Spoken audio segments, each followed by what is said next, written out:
Hindi online YouTube channel पर आप सभी दोस्तों का एक बार फिर से बहुत बहुत स्वागत। दोस्तों, आज हम इस वीडियो में पढ़ने जा रहे हैं प्रेमचंद। प्रेमचंद से संबंधित एक वीडियो चैनल पे अपलोड है। यदि आपने वो नहीं देखी है तो डिस्क्रिप्शन में लिंक है, वो वीडियो ज़रूर देखिएगा, तब जाके यह वीडियो देखने का फ़ायदा होगा। चलिए दोस्तों, उस वीडियो में कई सारी बातों को हमने जाना, कई सारी चीज़ों को हमने देखा। और इस वीडियो में उससे आगे की कई सारी नई चीज़ों को इस वीडियो में हम देखने का प्रयास करें।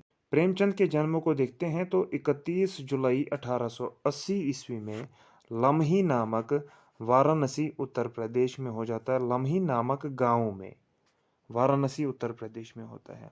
और प्रेमचंद का निधन 1936 में होता है।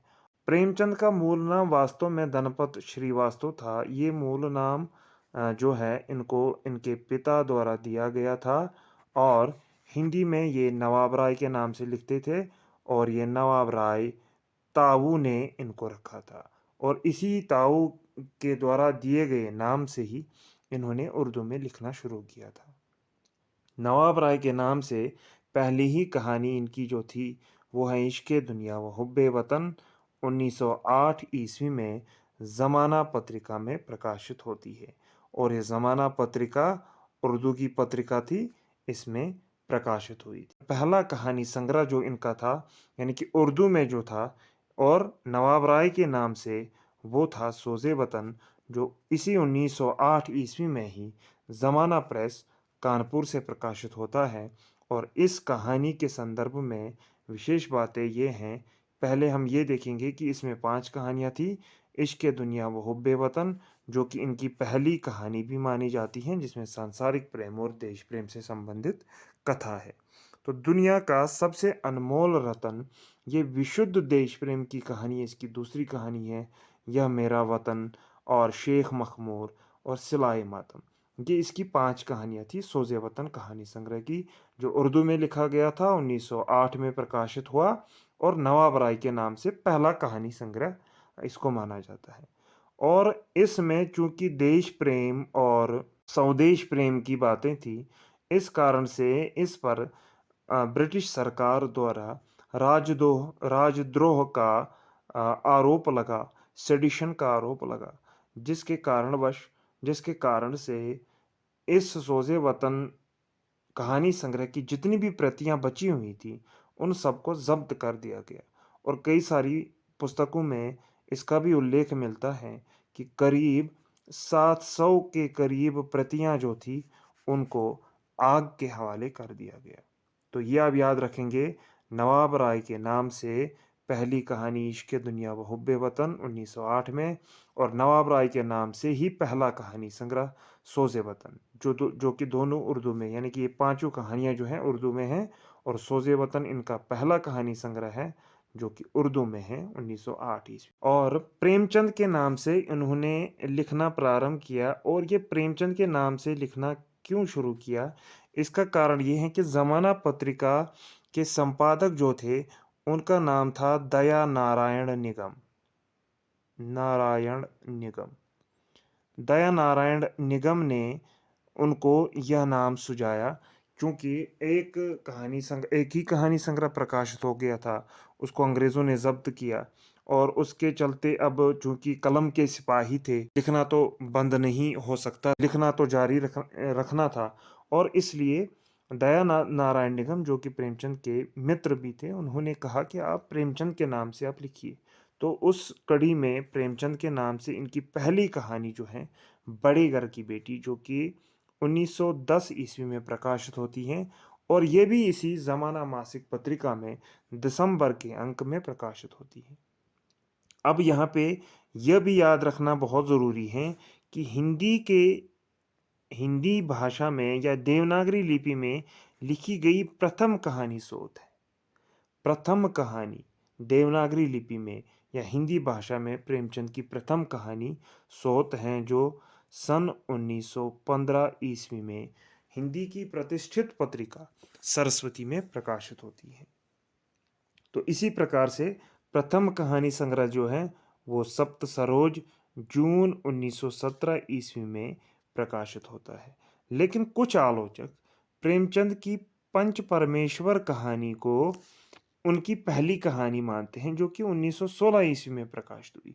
और इस धारणा या इस मत का समर्थन करते हुए डॉक्टर बच्चन सिंह भी दिखाई पड़ते हैं। तो डॉक्टर बच्चन सिंह के अनुसार भी पंच परमेश्वर प्रेमचंद की प्रथम हिंदी कहानी है। यद्यपि जो सामान्यतः प्रेमचंद की प्रथम हिंदी या देवनागरी लिपि में लिखी गई प्रथम कहानी सोत मानी जाती है। और अंतिम कहानी जो है वो कफन ही मानी जाती है। कफन, जो कि 1936 ईस्वी में प्रकाशित हुई थी। 1936 ईस्वी में प्रेमचंद का अंतिम उपन्यास भी प्रकाशित हुआ, गोदान, है ना। तो ये भी आप याद रखेंगे। अब हम कहानियों को यहाँ पे जो है, हम कहानियों को आगे हम पूरा विस्तार से देखेंगे। उपन्यासों पर एक नज़र दौड़ाते हैं, ये याद रखना भी बहुत ज़रूरी है, पूछा जा सकता है। तो प्रेमचंद के उपन्यास में कोई संदेह नहीं है कि प्रेमचंद के अधिकतर उपन्यास जो है वो उर्दू में पहले प्रकाशित हुए। बाद में प्रेमचंद के द्वारा ही स्वयं प्रेमचंद ने उनका हिंदी रूपांतरण किया और फिर उनको हिंदी में प्रकाशित किया। तो इस कड़ी में सबसे पहले हम देखते हैं असरारे मुआवद।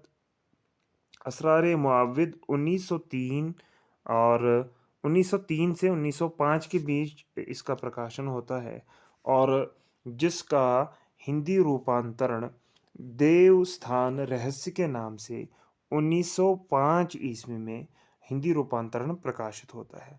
और इसमें धार्मिक स्थानों पर व्याप्त भ्रष्टाचार, पाखंड, डोंग और फरेबी जो साधु संतों का पर्दाफाश किया गया है इस उपन्यास में। और प्रेमा अर्थात दो सखियों का विवाह 1907 ईस्वी में हिंदी में प्रकाशित होता है, जो कि 1906 ईस्वी में पहले ही हम खुरमाओ हम सवाब के नाम से उर्दू में प्रकाशित होता था। और इसमें प्रेमचंद विधवा विवाह की समस्या को जो है सामने लाते हैं, और आर्य समाज की विचारधारा का भी इसमें हमें उल्लेख मिलता है। और उसके साथ साथ विधवा विवाह का समर्थन करते हुए इस उपन्यास में प्रेमचंद दिखाई देते हैं, जिसका नाम है हिंदी नाम प्रेमा अर्थात दो सखियों का विवाह। उसके बाद गबन उपन्यास जो कि प्रेमचंद का बहुत ही प्रसिद्ध उपन्यास है, 1931 ईस्वी में प्रकाशित होता है हिंदी में, जो कि 1907 ईस्वी में बहुत पहले ही कृष्णा के नाम से उर्दू में प्रकाशित हो चुका होता है। और इस उपन्यास में एक मध्यवर्गीय समाज के जो व्यक्ति होते हैं, इस प्रकार से छोटी छोटी चीज़ों को लेकर लालायित होते हैं, और दिखावे और प्रदर्शन की प्रवृत्ति नायिका होती है, वो किस प्रकार से आभूषणों के प्रति उसका आकर्षण होता है बहुत ज़्यादा, और जिसके चलते उसका पति जो है उसको गबन करना पड़ता है। उस त्रासदी का नाटकीय चित्रण हमें इस उपन्यास में देखने को मिलता है। तो उसके बाद जलवाए ईसार जो वरदान रूपांतरण के रूप में प्रकाशित होता है, और इस उपन्यास में प्रेम एवं विवाह की समस्या का चित्रण हमें देखने को मिलता है। और ये वरदान उपन्यास जो कि 1921 में प्रकाशित होता है, ये पहले ही जलवाए ईसार 1912 ईस्वी में, यानी कि करीब करीब 9 साल पहले ही उर्दू में प्रकाशित हो चुका होता है। फिर बाज़ारे हुस्न 1917 ईस्वी में प्रकाशित होता है, जो कि सेवा सदन के नाम से हिंदी में 1918 ईस्वी में प्रकाशित होता है। और सेवा सदन, यहाँ पे इसको मैंने हाईलाइट क्यों किया, सेवा सदन प्रेमचंद का प्रथम प्रौढ़ उपन्यास माना जाता है, फिर चाहे वो भाषा की दृष्टि से हो या उपन्यास के तत्वों की दृष्टि से हो। तो सेवा सदन प्रेमचंद का पहला प्रौढ़ उपन्यास माना जाता है, और इस उपन्यास में वेश्यावृत्ति की समस्या पर गंभीरता से चित्रण किया गया है, और वेश्यावृत्ति की समस्या पर या उसकी सामाजिक जो उसके प्रति एक सामाजिक पक्ष रहता है, उस पर एक गंभीर चोट की है प्रेमचंद ने इस उपन्यास। गोशाए आफियत अगला उपन्यास है, जो कि उर्दू में प्रकाशित हो चुका था 1922 ईस्वी में प्रेमा के नाम से जो है प्रकाशित होता है। और इसी प्रकार से चौगाने हस्ती जो है रंगभूमि के नाम से 1925 ईस्वी में प्रकाशित होता है। आगे चलते हैं। फिर आती है बारी कायाकल्प उपन्यास की। कायाकल्प उपन्यास ही प्रेमचंद का प्रथम हिंदी में लिखा हुआ उपन्यास है। हिंदी में लिखा हुआ प्रथम उपन्यास हिंदी में लिखा हुआ प्रथम उपन्यास प्रेमचंद का कायाकल्प ही है। 1926 ईस्वी में प्रकाशित होता है, जिसमें जमींदारी प्रथा का बहुत सशक्त जो है वर्णन किया गया है। उसका चित्रण इसमें देखने को मिलता है।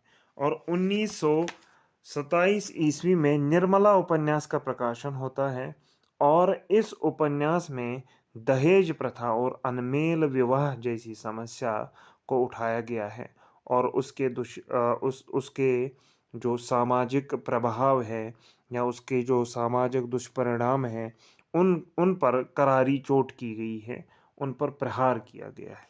फिर गबन उपन्यास, जिसके बारे में पहले ही में जो है उस पर हम थोड़ी बात कर चुके हैं। और उसके बाद कर्मभूमि 1932 ईस्वी में 1932 ईस्वी में प्रकाशित होता है।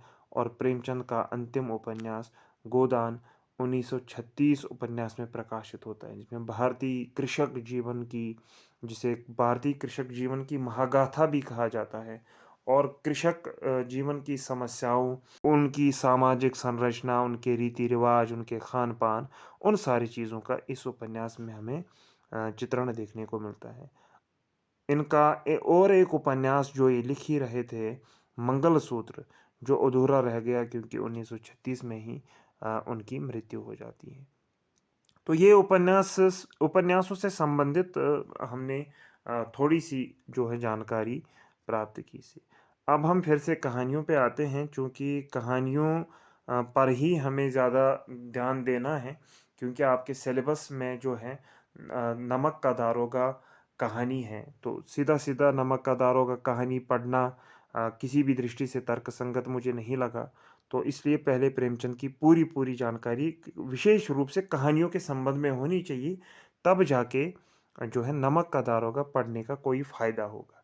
तो प्रेमचंद की 300 से अधिक कहानियाँ, जो कि पहली ही वीडियो में मैंने उस पर थोड़ी सी बात की थी, 300 से अधिक कहानियाँ उन्होंने लिखी है, जो आज की डेट में मानसरोवर के नाम से 8 भागों में जो है जिसका प्रकाशन हुआ है। तो प्रेमचंद के कुछ प्रमुख कहानी संग्रह या प्रसिद्ध कहानी संग्रह जो है उनको देखते हैं। 1917 ईस्वी में सप्त सरोज प्रकाशित हुआ, जो कि हिंदी का पहला कहानी संग्रह माना जाता है, जो कि अभी थोड़ी देर पहले हमने जाना। और इसी 1917 में नवनिधि उपन्यास भी प्रकाशित होता है। 1918 ईस्वी में प्रेम पूर्णिमा, 1923 में प्रेम पचीसी, सन 1924 ईस्वी में प्रेम प्रसून, उसी प्रकार से 1926 ईस्वी में प्रेम द्वादशी और प्रेम प्रतिमा, ये दो कहानी संग्रह प्रकाशित होते हैं। 1928 ईस्वी में प्रेम तीर्थ प्रकाशित होता है। 1929 ईस्वी में 3 कहानी संग्रह प्रकाशित होते हैं, 5 फूल, प्रेम प्रतिज्ञा और प्रेम चतुर्थी। और 1930 में प्रेम कुंज और सप्त सुमन कहानी संग्रह प्रकाशित होते हैं। और 1936 में कफन कहानी संग्रह प्रकाशित होता है। कफन कहानी संग्रह का भी नाम है और कफन इनकी अलग से कहानी भी है, जो 1936 में ही प्रकाशित होती है। प्रेमचंद की कुछ महत्वपूर्ण एवं प्रसिद्ध कहानियों को देखते हैं। सबसे पहले हम बात करते हैं बड़े घर की बेटी। बड़े घर की बेटी सन 1910 ईस्वी में प्रकाशित होती है। नमक का दारोगा, जो कि आपके सिलेबस में है, अगली वीडियो इसी पे आएगी, जिसमें हम विस्तार से नमक का दारोगा कहानी पर चर्चा करेंगे, उसके पात्रों पर बात करेंगे और उसका उद्देश्य क्या है, उसकी भाषा शैली क्या है, और उससे संबंधित जो प्रश्न बनते हैं, जो प्रश्न पूछे जा सकते हैं, उन पर भी हम चर्चा करेंगे अगले वीडियो में। बहुत जल्दी मैं उसको भी अपलोड करने जा रहा हूँ। पंच परमेश्वर कहानी 1936 ईस्वी में, उसी प्रकार से शतरंज के खिलाड़ी 25 ईस्वी में, और पूस की रात बहुत ही ज़बरदस्त कहानी 1930 ईस्वी में, बड़े भाई साहब 1934 ईस्वी में, और उनकी अंतिम कहानी जो है कफन, जो 1936 ईस्वी में प्रकाशित हो गई है। बहुत ही इसमें नग्न यथार्थवाद की झलक हमें देखने को मिलती है इसमें, या यूं दूसरे शब्दों में अगर कहा जाए, कफन कहानी जो है इसमें गीसू और माधव नामक दो पात्रों के माध्यम से जो है यथार्थवाद का जो सर्वोच्च स्तर हो सकता है वो इसमें हमें दिखाई देता है। और गीसू और माधव के नाम से, इन दो पात्रों के नाम से ये दिखाया गया है कि भूख और गरीबी में एक व्यक्ति किस हद तक गिर सकता है, यह एक व्यक्ति किस हद तक संवेदनहीन हो सकता है, और वो क्या क्या कर सकता है। तो इस प्रकार से ये कुछ महत्वपूर्ण कहानियाँ थी। इसके अतिरिक्त भी बहुत सारी कहानियाँ हैं, कितनों का नाम लिया जाए, जो है नशा, दूध का दाम, या ईदगाह कहानी किसने नहीं पढ़ी होगी, और ठाकुर का कुआं जो है वो कहानी तो बहुत ही मार्मिक और मर्मस्पर्शी कहानी है। दो बैलों की कथा, इसी प्रकार से पत्नी से पति, इस प्रकार की कहानियाँ बहुत प्रसिद्ध रही है। तो ये आप याद रखेंगे, इन सारी डेट्स को आप याद रखेंगे, और मैं आशा करता हूँ कि आपने कई सारी चीज़ें इस वीडियो से भी जान ली होंगी और नोट भी कर ली होंगी। अगली वीडियो नमक का दारोगा कहानी पर ही आधारित होगा, जो कि मैं बहुत ही जल्द जो है अपलोड करने जा रहा हूँ। ये वीडियो एंड तक देखने के लिए आपका बहुत बहुत शुक्रिया, आपका बहुत बहुत धन्यवाद। और यदि आप इस चैनल पर नए हैं और इस चैनल को अभी तक आपने सब्सक्राइब नहीं किया है, तो सब्सक्राइब करिए Hindi online with doctor Mudassir, और बेल आइकन भी दबाइए, ताकि अगली वीडियो जब भी इस चैनल पर अपलोड होगी वो आप तक सबसे पहले पहुंचे। बहुत बहुत धन्यवाद।